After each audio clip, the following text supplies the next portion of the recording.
হযরত মূসা আলাইহিস সালাতু সালাম একদা তার উম্মতদেরকে নিয়ে বৃষ্টির জন্য প্রার্থনা করতেছিলেন, বনি ইসরাইলদেরকে নিয়ে দোয়া করতেছিলেন, আল্লাহ দীর্ঘদিন বৃষ্টি নাই, বৃষ্টি দাও।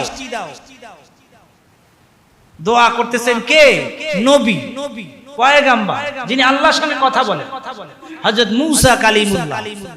আল্লাহ তাআলা ওহী নাযিল করে জানাই দিলেন, ও মূসা পয়গম্বর, তুমি যাদেরকে নিয়ে দোয়া করতেছো, এই তোমার সাথী সঙ্গীর ভিতরে যাদেরকে নিয়ে দোয়া করতেছে, এদের ভিতরে এমন একজন লোক আছে যে আজ রাতে সে জিনা করেছে, সুতরাং তুমি জিনাখোর নিয়ে দোয়া করতেছো, তোমার দোয়া কবুল হবে না, তোমার দোয়া কবুল হবে। মূসা আলাইহিস সালাম খুব রাগী মানুষ ছিলেন, খুব